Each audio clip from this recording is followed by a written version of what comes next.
The security guards didn't even let her take her winter coat. Standing on the rain-slicked pavement of downtown Seattle, shivering in a sleeveless evening gown, 32-year-old Donna Davis held a single cardboard box containing 10 years of her life. Above her, the glowing neon sign of the logistics empire she had built from scratch reflected in the puddles. Inside, her husband was toasting to his newly minted billion-dollar valuation, with his 24-year-old mistress draped over his arm. They laughed, clinking champagne glasses as Donna was unceremoniously thrown into the cold. They thought they had buried her. They thought she was a naive, broken woman left with exactly $42 to her name. But they forgot one crucial detail. They had just handed the keys to their destruction to the only person who knew exactly how to dismantle the castle. 7 months later, she wouldn't just be back in that building. She would own it. The ballroom of the Fairmont Olympic Hotel smelled of white truffles, expensive orchids, and the intoxicating scent of new money. It was the 10-year anniversary gala of Brown Global, the premier supply chain logistics software company on the West Coast. At the center of the room, bathing in the flashbulbs of local business journalists, stood Richard Brown.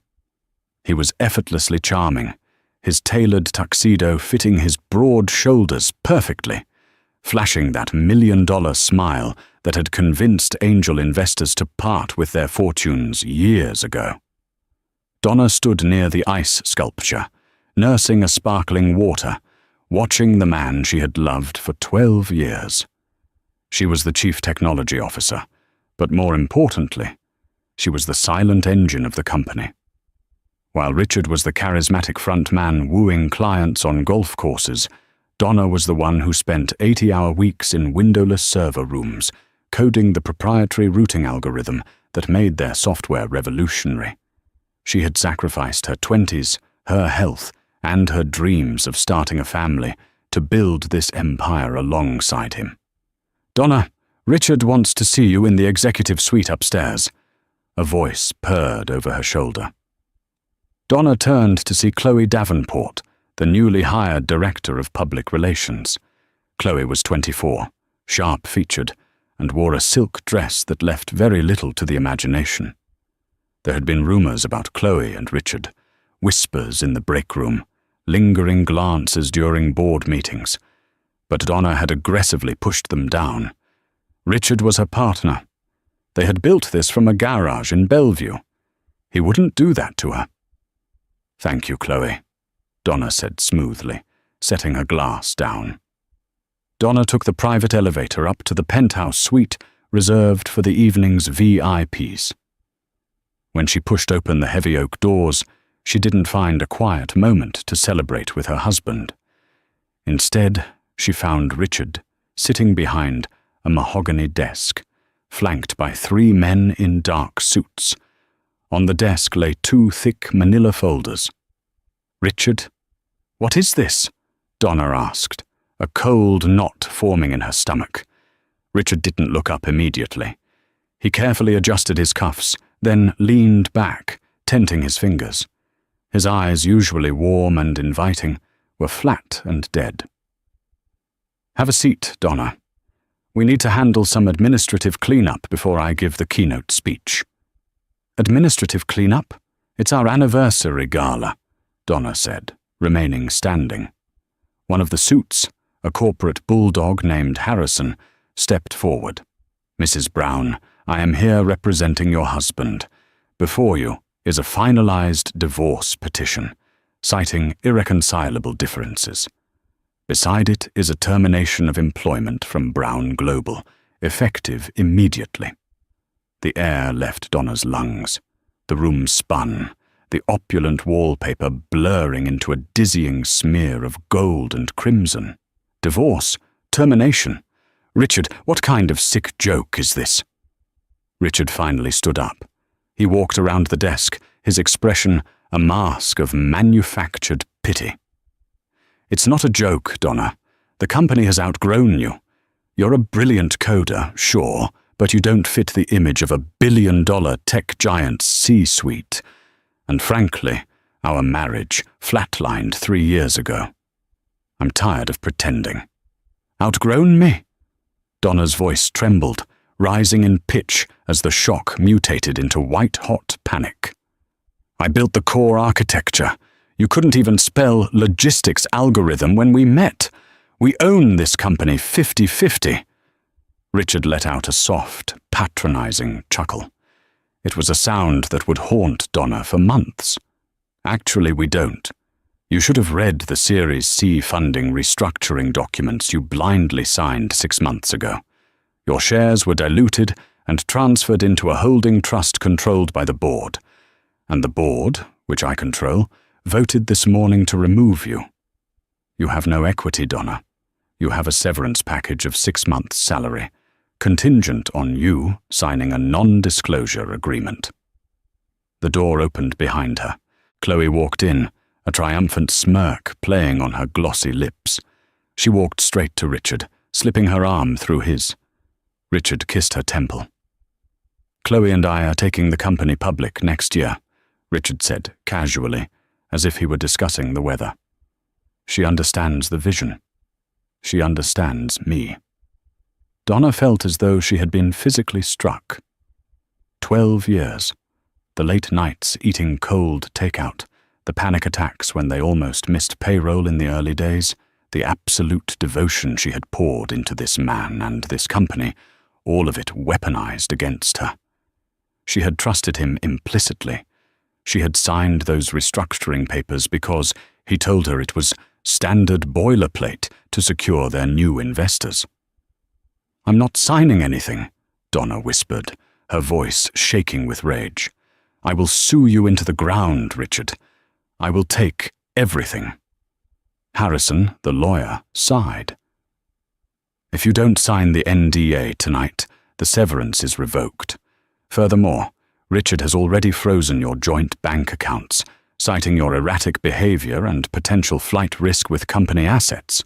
The prenuptial agreement you signed in your 20s, the one you insisted on because you wanted to prove you weren't after his family's modest money, leaves you with whatever is in your personal checking account." Richard looked at his Rolex. "I have a speech to make. Greg will escort you out. Please don't make a scene, Donna. It's embarrassing for everyone." 10 minutes later, Donna was on the street in the pouring rain. A burly security guard had handed her a cardboard box containing a framed photo of her dog, her favorite mug, and a few desk trinkets.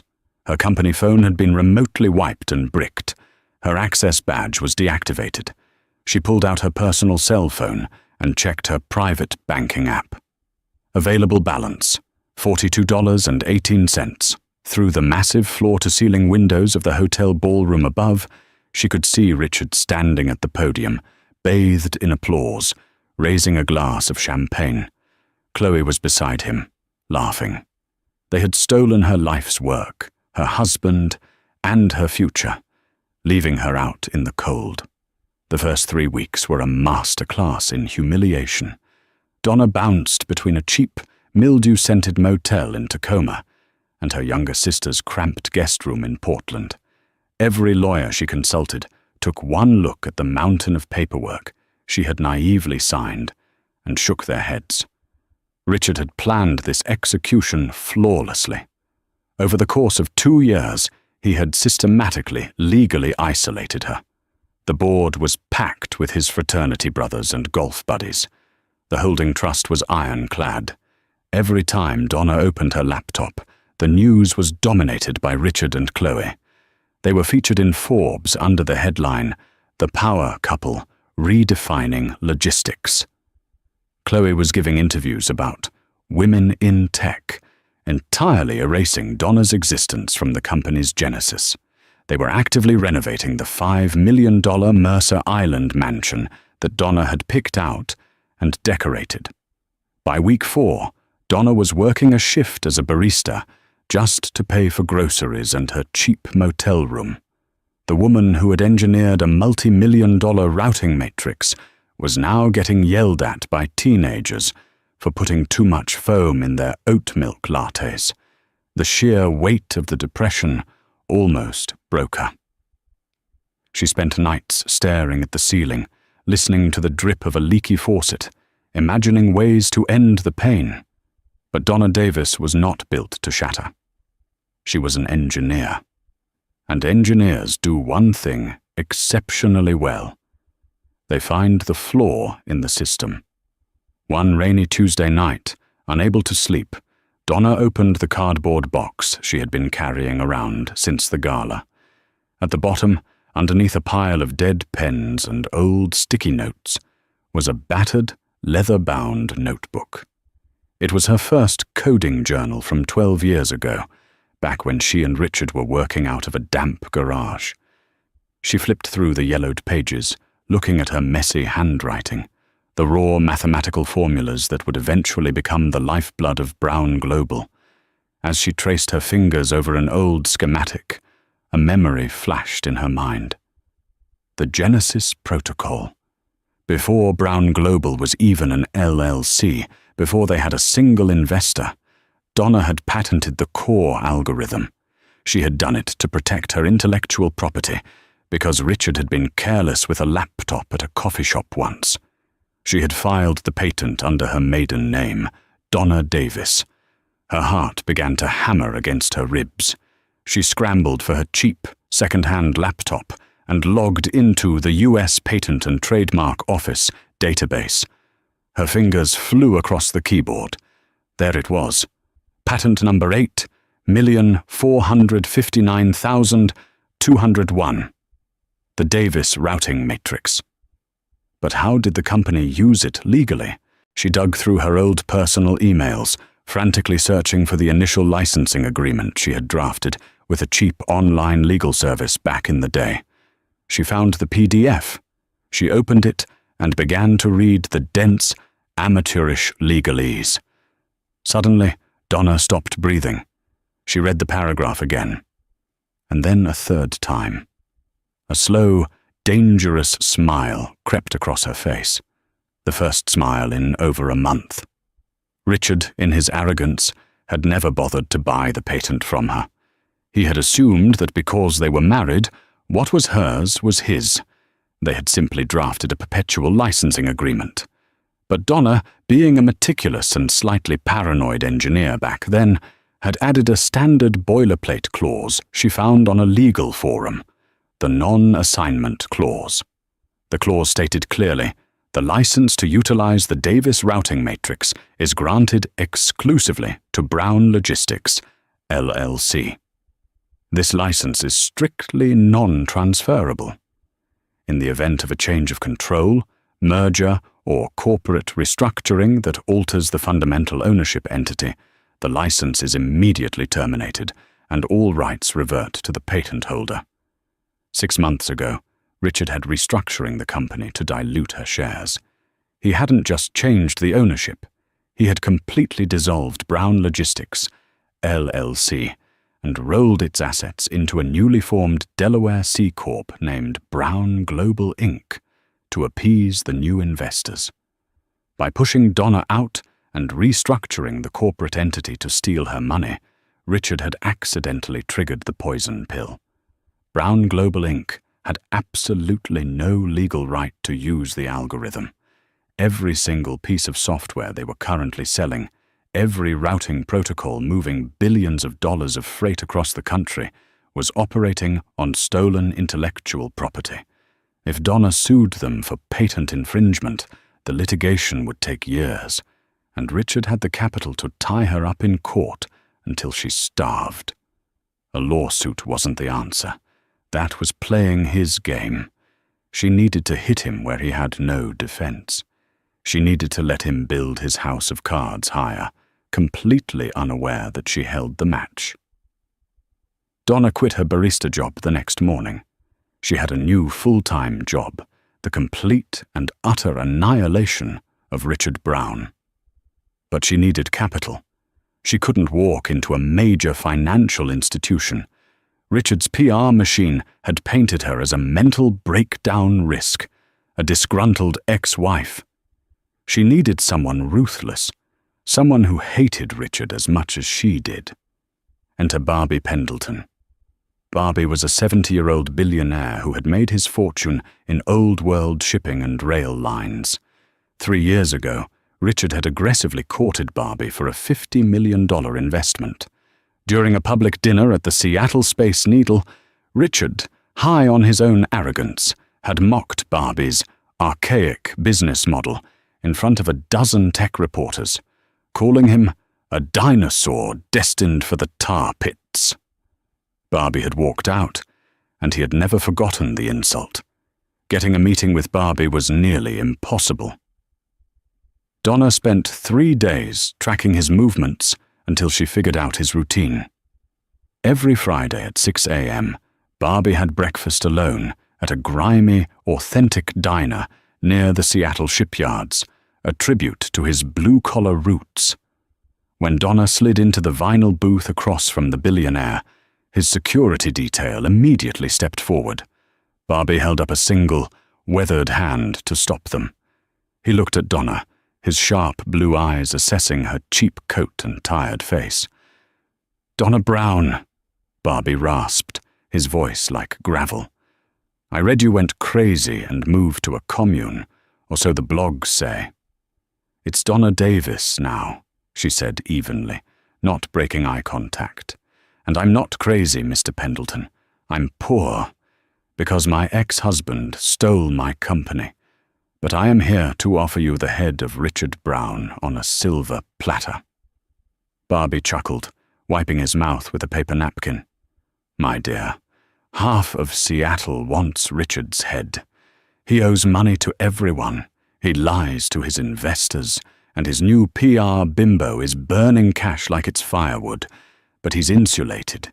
He just took out a $200 million mezzanine loan from Blackwood Capital to expand into European markets. He's untouchable right now." Donna leaned forward, sliding a manila folder across the sticky table. "He's not untouchable. He's a dead man walking. He just doesn't know it yet." Barbie opened the folder. Inside was the patent documentation, the original licensing agreement, and the corporate restructuring filings. Donna walked him through the legal loophole. She explained that Brown Global's entire software infrastructure was built on a stolen foundation. "If I send a cease and desist," Donna explained, her voice dropping to a whisper, "their software goes dark in 48 hours. The company's valuation drops to 0 overnight. They will be in breach of every single client contract they hold." Barbie stared at the papers. The silence stretched for a full minute. A slow, predatory grin spread across the old man's face. "You don't want to sue him for the royalties. You want to crater the company." "No," Donna corrected him, her eyes cold. "I want to own the company. I want to buy it for pennies on the dollar after I crash it. But I need you to do it." Donna laid out her master plan. Blackwood Capital, the firm that just loaned Richard $200 million, was known for their aggressive loan covenants. If Brown Global's valuation dropped below a certain threshold, or if they faced a catastrophic operational failure, Blackwood had the right to call in the loan immediately. If Richard couldn't pay, which he couldn't because he had already spent the money on a fleet of automated trucks and Chloe's lavish corporate retreats, Blackwood would seize the company's assets. "I need you to buy Richard's debt from Blackwood Capital," Donna said. "Blackwood doesn't care about logistics. They just want a return on investment. Offer them a premium to acquire the debt paper. Once you hold the debt, I will trigger the kill switch on the software. The company will implode. When Richard defaults, you seize the company as the primary creditor." "And where do you fit into this, Donna?" Barbie asked, leaning back. "I am the only one who can legally turn the software back on. Once you seize the assets, we form a new holding company. You get 40% of the equity for fronting the cash. I get 60%, the CEO title, and my company back." Barbie looked at the young woman sitting across from him. She wasn't the quiet, submissive coder he remembered standing in Richard's shadow. She was a weapon, forged in the fire of absolute betrayal. "You're asking me to risk over $200 million on a legal loophole," Barbie said. "I'm asking you to trust the dinosaur instincts that built your empire," Donna replied without missing a beat. "Richard humiliated you. He stole from me. Let's show him what happens when you underestimate the quiet ones." Barbie reached across the table and extended his hand. "Let's go hunting, Donna." Over the next 3 months, while Richard and Chloe were busy doing photo shoots for Vanity Fair and throwing million-dollar parties on yachts, Donna and Barbie worked in the shadows. Barbie set up a ghost corporation called Apex Holdings. Through a series of complex financial maneuvers and aggressive negotiations, Apex Holdings quietly purchased the mezzanine debt from Blackwood Capital. Richard Brown was so busy looking at his reflection in the mirror, he had no idea that his ex-wife now technically owned the paper on his entire life. The trap was set. It was time to pull the lever. The global headquarters of Brown Global Inc. was a monument to Richard's ego.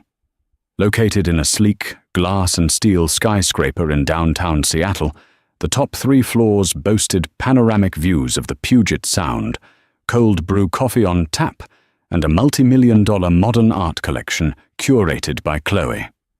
It was a Tuesday morning, exactly 7 months after Donna had been escorted out into the rain. Richard was standing at the head of a massive, live-edge walnut conference table. Surrounding him were the executives of Omnicorp Retail, the largest big-box retailer in North America. This was the Holy Grail, a 5-year, $400 million logistics contract that would guarantee Brown Global's IPO, would shatter records. "Our proprietary routing matrix doesn't just track your freight," Richard boasted, flashing his signature charismatic smile. He clicked a remote, and a massive LED screen on the wall illuminated, showing thousands of green dots moving seamlessly across a map of the globe. It predicts weather patterns, port congestion, and fuel prices in real time, optimizing routes to save you up to 20% on overhead. It's a flawless system. The Omnicorp CEO, an austere woman named Beatrice, nodded in approval, her pen hovering over the signature line of the contract. Down in the server room, 3 floors below, Donna's ghost was waiting. When Donna had originally built the Davis routing matrix, she had hard-coded a heartbeat validation check into the base architecture. Every 30 days, the software sent a ping to a secure server to verify the company's legal LLC registration number against the master license key. When Richard had dissolved the LLC to form the new C Corp, the software had started throwing silent errors. Donna had temporarily patched it just to keep things running while she investigated the restructuring. When she was fired, they locked her out, but they never removed her patch. At exactly 10 a.m., sitting in Barbie Pendleton's mahogany-paneled study across town, Donna pressed execute on a remote terminal command. She didn't hack into Brown Global. She simply deleted her own temporary patch from the external license validation server she legally owned. Back in the boardroom, Beatrice lowered her pen. "Well, Richard, I believe we have a—" Before she could finish the sentence, a loud, jarring buzzer echoed through the room. On the massive LED screen, the thousands of green dots suddenly froze. A second later, they turned a violent, flashing crimson. A giant dialogue box appeared over the world map in stark, white, unformatted text. "Fatal error. License validation failed. Unauthorized entity. Core algorithm offline." Richard chuckled nervously, adjusting his tie. Just a minor UI glitch. Our new CTO is rolling out a graphical update today. Let me just—" He clicked the remote. Nothing happened. He clicked it again, harder. The screen remained glaringly red. The heavy doors to the boardroom flew open. David, the newly minted CTO, who had replaced Donna, burst in. His face was entirely devoid of color, sweating profusely despite the heavy air conditioning. He didn't even look at the Omnicorp executives. "Richard," David gasped, his voice cracking. "We have a catastrophic failure." "Not now, David," Richard hissed, his eyes wide with warning. "Richard, I'm serious," David blurted out, panic entirely overriding his corporate training. "The entire system just went dark, all of it. The routing matrix has locked us out. Trucks are getting stranded at distribution hubs. Freighters are dropping anchor because their automated docking coordinates just vanished. It's a total blackout." Beatrice stood up, her expression turning into a mask of ice. She slowly capped her pen. "A minor UI glitch, you said?" "Beatrice, please, give us 5 minutes," Richard pleaded, the charm evaporating from his face. But Beatrice was already walking toward the door. "Omnicorp does not entrust billions of dollars of freight to a company that crashes during the pitch. We're done here." As the executives filed out, Richard grabbed David by the collar of his shirt. "What the hell did you do? Turn it back on!" "I can't," David yelled, pulling away. "It's an encryption lock embedded in the foundational code. It's demanding a validation key registered to Brown Logistics, LLC. But we aren't an LLC anymore, and I don't have the master key. Only Donna had the master key." "Then crack the damn code," Richard roared. "It's military-grade 256-bit encryption, Richard. It would take a supercomputer 3,000 years to brute force it." Before Richard could throw a chair, his executive assistant, trembling, walked into the room carrying a thick stack of legal documents delivered by a private courier. "Mr. Brown," she whispered, "these just arrived. You need to sign for them." Richard ripped the envelope open. It was a formal cease and desist order, filed in federal court. Attached to it was a lawsuit for intellectual property theft, seeking an immediate injunction against Brown Global Inc. for the unauthorized, unlicensed use of the Davis routing matrix. The plaintiff listed on page 1 was Donna Davis. The penalty for non-compliance was calculated at $10,000 per minute. Richard dropped the papers as if they were burning him. The reality of the situation crashed down on his shoulders with the weight of an anvil. Donna hadn't just sued him. She had turned off the oxygen to his company, and she had done it completely, undeniably, legally. 48 hours later, Brown Global was a bloodbath. The business news networks were running non-stop coverage of the logistics collapse of the decade. Over 300 clients had filed breach of contract notices. Millions of dollars of perishable goods were rotting in shipping containers because the automated temperature control routing systems had severed connections with the central servers. Inside the executive suite, the atmosphere was toxic. The beautiful modern art on the walls felt mocking. Richard hadn't slept in 2 days. He looked a decade older, his designer stubble turning into a ragged, graying beard. He was screaming into his phone at Harrison, his corporate lawyer. "What do you mean we can't get an injunction against her?" Richard barked, slamming his fist on his desk. "Richard, listen to me." Harrison's exhausted voice crackled through the speaker. "The non-assignment clause is bulletproof. You authorized the corporate restructuring. You transferred the assets. By doing so, you legally forfeited the software license. Donna owns the patent outright. We are technically pirating her software. The judge laughed me out of chambers this morning. If you try to force the system back online, you are committing a federal cybercrime." "So what are our options?" Richard demanded. "You have to settle. You have to buy the patent from her. Offer her whatever she wants. 50 million. 100 million. Give her the money, Richard, or the company is dead by Friday." "I don't have $100 million in liquid cash," Richard screamed. "I spent it on the European expansion. I spent it on the new vehicle fleet." Chloe burst into the office, her eyes red, clutching her phone. The glossy PR director persona was entirely gone. She looked like a cornered animal. "Richard, my corporate Amex was just declined at Neiman Marcus, and the contractors renovating the Mercer Island house just walked off the job. They said our checks bounced. What is going on?" "Shut up, Chloe," Richard snapped, pacing the floor like a caged tiger. "Just shut up! I'm trying to save the company." Chloe stared at him, her mouth agape.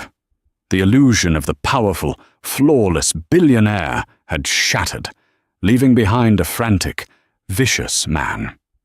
She slowly backed out of the room, realizing for the first time that her golden ticket was turning into lead. As Richard hung up on his lawyer, his private line rang. It was the chairman of the board. "Richard," the chairman said, his tone devoid of any of his usual fraternal warmth, "I just got off the phone with our mezzanine lenders, Blackwood Capital." "Thank God," Richard breathed a sigh of relief. "Listen, tell them we need an emergency bridge loan. Just $50 million to buy out my crazy ex-wife.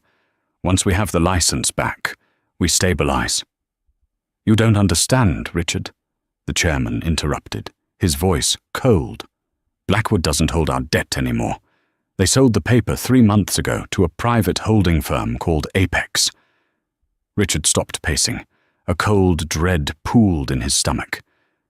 "They sold the debt? To who?" "Apex Holdings. And Richard, Apex just issued a formal notice of default. They are executing the material adverse change clause. The software blackout and the IP lawsuit trigger an automatic covenant breach." No, they can't do that," Richard stammered, gripping the edge of his desk. "We have a cure period." "There is no cure period for a complete cessation of business operations," the chairman said ruthlessly. "Apex is issuing a margin call. They are demanding the immediate repayment of the $200 million principal, plus penalties. You have 24 hours to wire the funds. I don't have $200 million. Then they will seize the company, Richard. They will seize the intellectual property, the physical assets, the real estate, and everything tied to the corporate entity. And because you signed a personal guarantee on that mezzanine loan to get a lower interest rate, they are going to seize your personal assets too." The phone slipped from Richard's hand, clattering onto the hardwood floor. He had designed the perfect trap for Donna. He had used complex corporate structures and ruthless legal maneuvering to strip her of everything she had built. But he had been too arrogant to realize that someone else could use the exact same weapons against him.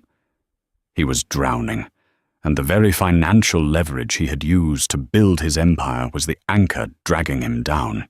He needed to find out who was behind Apex Holdings. He needed to beg them for mercy. The global logistics market was bleeding out, and Richard Brown was the one holding the knife.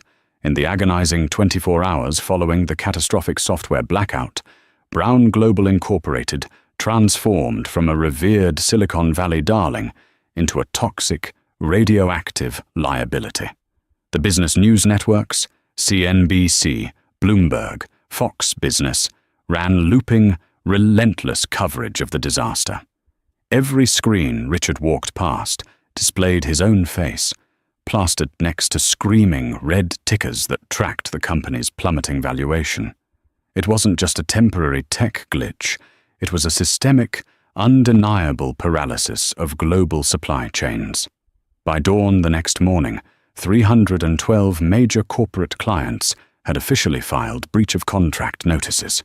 Over $1 billion of perishable goods, life-saving pharmaceuticals, exotic produce, frozen meats, were actively spoiling in shipping containers from the port of Long Beach to Rotterdam. The automated temperature control routing systems, reliant entirely on the Davis routing matrix, had permanently severed their connections with the central servers. Inside the executive suite, the atmosphere was suffocating. The beautiful, multi-million-dollar modern art hanging on the glass walls, now felt like a mocking reminder of the cash Richard had set on fire. He hadn't slept in 2 days. His designer stubble had mutated into a ragged, greying beard, and his tailored suit hung off him as if he had lost 10 pounds overnight. He was frantically pacing behind his desk, screaming into his phone at his wealth manager. "What do you mean you can't liquidate the tech index funds?" Richard barked, slamming his fist onto the polished mahogany. "I need 50 million in liquid cash wired to the corporate account by noon, or we default on the Blackwood loan. Just sell the shares." "Richard, listen to me." His wealth manager's voice trembled through the speaker. "I tried. The clearinghouse rejected the trade. A federal judge in the 9th Circuit issued a comprehensive freeze on your entire portfolio at 6 a.m. this morning. It's an injunction tied to the intellectual property lawsuit filed by Donna Davis. The court classified you as a severe flight risk with stolen corporate assets. You don't have $50 million, Richard. You can't even buy a cup of coffee with your checking account right now." Richard dropped the phone. The reality of the trap closed around his throat. He had designed this exact isolation tactic for Donna. He had used complex legal maneuvering to freeze her out, leaving her with $42. Now, the invisible hand of the market, guided by his ex-wife, was choking him to death with his own strategy. He needed an anchor. He needed to leverage the only physical asset he had left that wasn't strictly tied to the corporate restructuring, the $5 million Mercer Island mansion. He rushed out of the office, ignoring the panicked questions of his remaining staff, and drove his leased Porsche recklessly across the floating bridge toward home. When Richard burst through the heavy mahogany front doors of the estate, he expected to find Chloe coordinating a massive public relations defense strategy. Instead, he found the grand foyer, looking like the staging ground for a high-end evacuation. 6 Louis Vuitton suitcases were lined up by the door. Chloe was standing in front of the foyer mirror, frantically typing on her phone.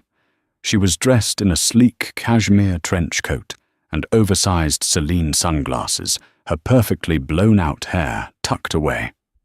"Chloe, what the hell is this?" Richard demanded, his voice cracking with exhaustion and panic. "Where are you going? I need you to draft a press release. We need to spin the blackout as a malicious foreign cyber attack to buy us time with the SEC." Chloe didn't even look up from her glowing screen. Her thumbs continued to fly across the keyboard. "There is no spin, Richard. The board of directors held an emergency session an hour ago. They suspended my salary, and they are preparing to offer you up to the federal prosecutors on a silver platter to save themselves." "They can't do that. I built this company." "You built a house of cards on stolen land," Chloe countered, finally sliding her phone into her designer handbag. She turned to look at him, and for the first time in their relationship, the manufactured glossy adoration was entirely gone. Her eyes were cold, calculating, and ruthlessly pragmatic. "I just got off the phone with my crisis management agent. Being romantically and professionally attached to a CEO who is currently being investigated for massive intellectual property theft and a $200 million debt default is career suicide. I have a personal brand to protect, Richard. I'm a rising woman in tech. You are a sinking anchor." "A brand?" Richard let out a hollow, desperate laugh that bordered on a sob. "I made you. I gave you that VP title. You were an assistant before I plucked you out of obscurity. You told me you understood my vision." "I understood that you were about to IPO for $1 billion, Chloe said plainly, her voice devoid of any empathy. "I understood that you were a winner." "But you're not a winner, Richard. You're a mark who got outplayed by the wife you told me was too timid to fight back. The uber black is outside. Don't call me Richard. My lawyer made it very clear that any communication between us could be construed as conspiracy if the Department of Justice gets involved. Richard watched in stunned, paralyzed silence as the heavy front door clicked shut. The cavernous mansion was completely silent. In less than 48 hours, the empire he had stolen had crumbled to dust, and the woman he had burned his 12-year marriage for had abandoned him the very second the checkbook closed. He was utterly, entirely alone. The next morning, the Seattle sky was an oppressive, bruised grey. Richard walked into the sterile, imposing glass lobby of Skadden Arps, the elite corporate law firm handling the asset seizure for the mysterious Apex holdings. His corporate lawyer, Harrison, walked beside him. Harrison looked physically ill, clutching a heavy leather briefcase as if it were a shield. Richard's suit was wrinkled, his tie loosened. The magnetic, charismatic aura that had charmed venture capitalists for a decade had completely evaporated, leaving behind a hollowed-out shell of a man. He was here to sign the surrender of assets agreement, in exchange for Apex Holdings not dragging him into federal court for wire fraud and criminal negligence. He was turning over the keys to his entire life.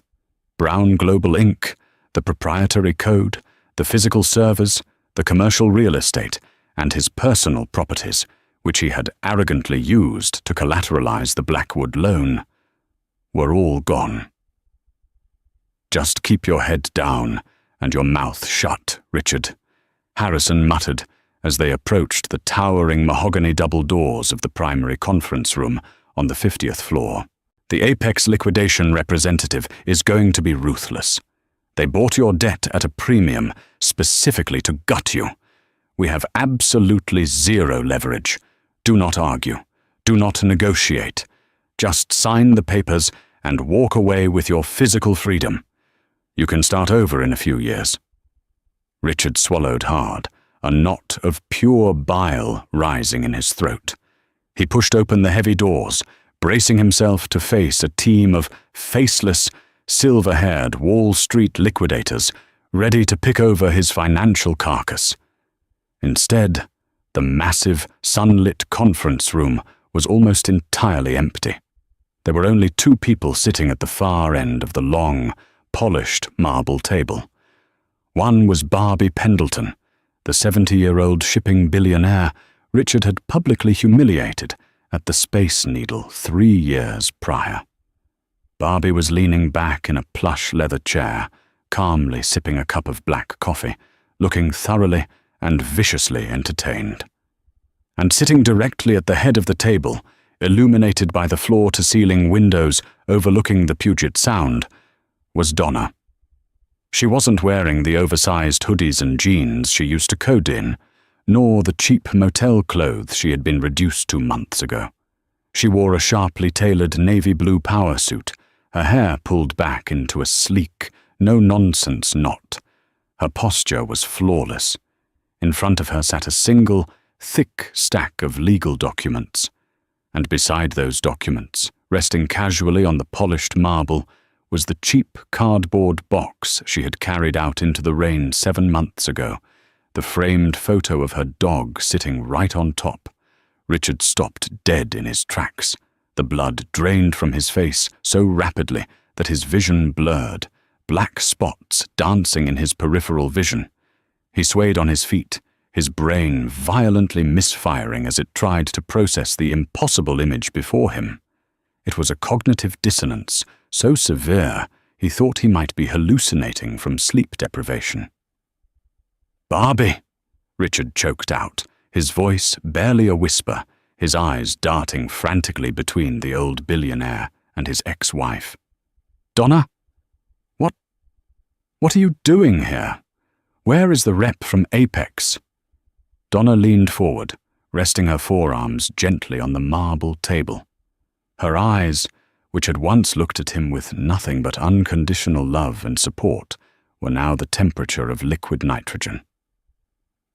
"Take a seat, Richard," Donna said. Her voice was smooth, unnervingly steady, and echoed with absolute, unquestionable authority. "We have some administrative cleanup to handle."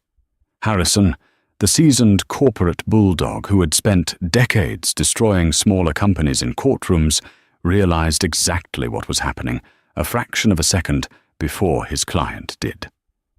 The lawyer's eyes darted from the pristine stack of legal documents to the framed photograph of the golden retriever, and finally to Donna's impossibly calm face. Harrison let out a slow, trembling exhale, the sound of a man watching a guillotine drop. His knees buckled slightly, and he sank heavily into one of the plush leather chairs, his expensive briefcase dropping to the carpet with a dull thud. He didn't even open it. He knew it was over. Richard, however, was still suspended in a state of violent cognitive dissonance. He remained standing, his knuckles white as he gripped the back of a chair. The silence in the cavernous, sunlit room was absolute, broken only by the faint hum of the air conditioning and the distant cry of a seagull outside the floor-to-ceiling windows. "You?" Richard whispered. The single syllable scratched its way out of his throat, sounding dry and broken. "Your Apex holdings?" "Barbie was kind enough to front the capital to purchase your mezzanine debt from Blackwood Capital," Donna explained. Her tone was entirely conversational, stripped of any venom or malice. It was the tone of a brilliant engineer explaining a basic, unavoidable mathematical equation to a slow student. "I hold the controlling 60% equity in Apex.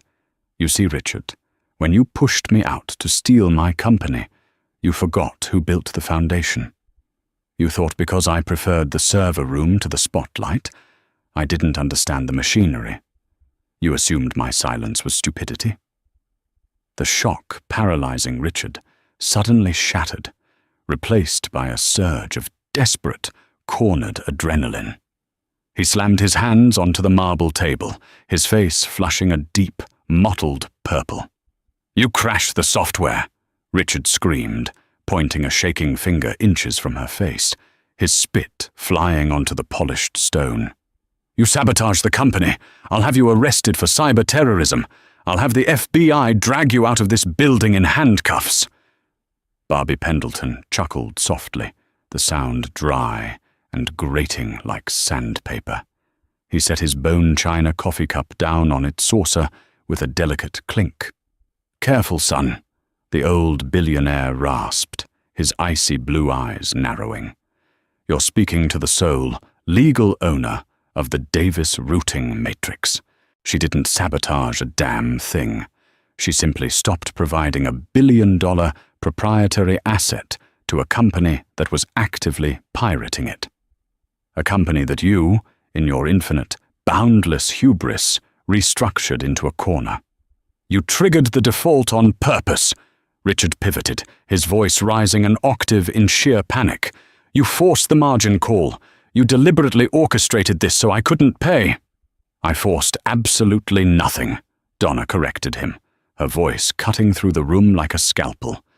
She didn't flinch, didn't blink, didn't lean away from his outburst. "You took out a $200 million loan with a draconian material adverse change clause. You voluntarily collateralized it with your personal assets. You spent the capital on automated vanity fleets, a European expansion we weren't ready for, and multi-million-dollar PR retreats for your mistress instead of maintaining cash reserves. I simply read the contracts you signed, Richard. Something you clearly never bothered to do while you were busy taking credit for my life's work on the cover of Forbes." She reached forward with a manicured hand and placed her fingertips on the thick stack of papers. Slowly, deliberately, she slid the documents across the cold expanse of the marble table until they rested directly beneath Richard's shaking hands. "These are the surrender of assets and settlement documents," Donna said, her voice dropping a register, becoming heavy with finality. "By signing these, you voluntarily forfeit all of your shares of Brown Global Inc. to Apex Holdings to satisfy the outstanding debt. You forfeit the Mercer Island estate, the corporate jets, your stock portfolio, and your executive severance package. In exchange for your complete surrender, I will permanently withdraw the intellectual property lawsuit, and you get to avoid a 20-year sentence in federal prison for wire fraud, criminal negligence, and grand corporate theft. Richard stared at the papers. The stark black ink on the crisp white pages looked like a death warrant. His breathing became shallow, rapid gasps. The walls of the boardroom seemed to close in on him. "You're leaving me with nothing," Richard choked out, tears of profound, narcissistic grief finally spilling over his eyelashes. "I built this company too, Donna. I brought in Omnicorp. I brought in the angel investors. You can't just erase me." "You brought in the clients by selling them my genius," Donna replied, standing up. Her tailored suit commanded the room. "And I would have gladly shared the rewards of that genius with you for the rest of our natural lives. But you got greedy, Richard. You wanted the sole credit. You wanted the absolute power. And you wanted the 24-year-old PR director to stroke your ego. Well, you got what you wanted. You got all of it. And now, as a direct result of your own actions, you have exactly what I had when your security guards threw me out onto the pavement in the freezing rain." She paused, walking around the table until she stood just inches from him. She leaned in so close, Richard could smell the faint, familiar scent of her vanilla perfume, mixed with the terrifying scent of his own ruin. "Actually," Donna whispered, her eyes boring into his soul, "that's not entirely true. When you threw me out, I had exactly $42.18 to my name. You currently have a negative net worth of $80 million. Sign the papers, Richard, or Harrison can explain what federal bankruptcy, asset seizure, and a DOJ indictment look like." Harrison reached up, his hand trembling, and gently grasped Richard's forearm. "Sign it, Richard," the lawyer pleaded, his voice completely defeated. "She has us dead to rights. There is no loophole. There is no appeal. It's over." With a shaking hand that felt like it belonged to a corpse, Richard Brown picked up the heavy Mont Blanc pen that had been provided. He pressed the gold nib to the dotted line. He hesitated for one agonizing second, staring at the ruins of his life, before dragging the pen across the paper. He signed his name, legally signing away his company, his wealth, his identity, and his legacy. When he finished the final signature on page 42, he dropped the pen. It clattered against the marble. Donna calmly reached out and pulled the documents back toward her. She didn't gloat. She didn't smile triumphantly. She simply stacked the papers neatly, tapping the edges against the table, and handed the entire file to Barbie. "Greg, the former head of your personal security detail, is waiting in the ground floor lobby," Donna said, turning her back on her ex-husband to pick up her framed photograph of the dog. "He has a standard-issue cardboard box for your personal desk items. I suggest you pack quickly. I have a global supply chain to reboot." An hour later, Donna Davis walked through the towering glass revolving doors of the Brown Global headquarters. The frantic, panicked, apocalyptic energy of the office halted instantly. Hundreds of employees, analysts, and coders stopped dead in their tracks, staring in absolute, stunned silence as the woman they thought had suffered a mental breakdown and vanished returned from the dead. She didn't stop to address them. She walked straight past the C-suite elevators, past the lavish modern art installations, and headed directly for the restricted biometric stairwell that led down into the windowless, freezing cold subterranean server room. The heavy steel door hissed open.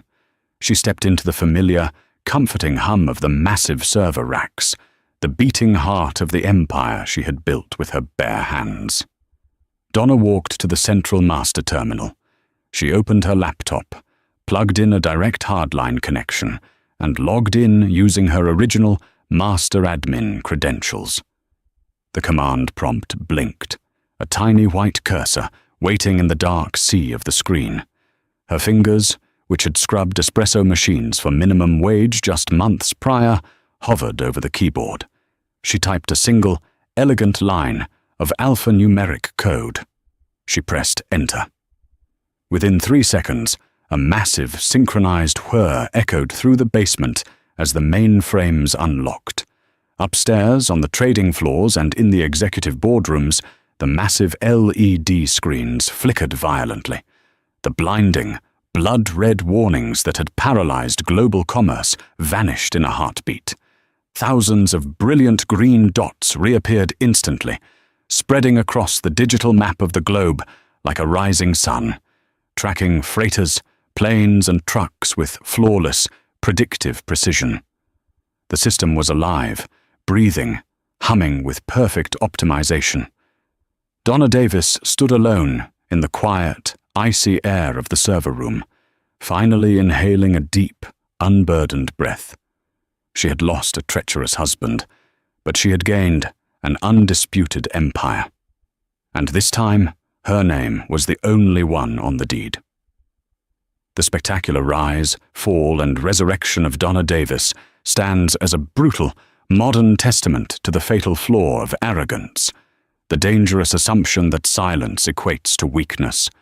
When Richard Brown ruthlessly stripped Donna of her title, her dignity, and her life's work, he fundamentally believed he had merely removed a quiet obstacle. Instead, he unchained a master architect. By entirely misunderstanding the complex mechanics of both his proprietary software and his own legal standing, he perfectly engineered the very instruments of his own destruction. True, unshakable power in the modern corporate world doesn't reside in charismatic keynote speeches, magazine covers, or expensive PR campaigns. It lives in the intricate details, the foundational code, and the unyielding resilience of those who actually build the systems we rely on. Donna didn't just reclaim her stolen company. She executed a flawless, entirely legal mechanism of absolute accountability. They laughed as they threw her out into the cold, entirely unaware that the person who knows exactly how to build the castle is the only one who knows exactly how to tear it down.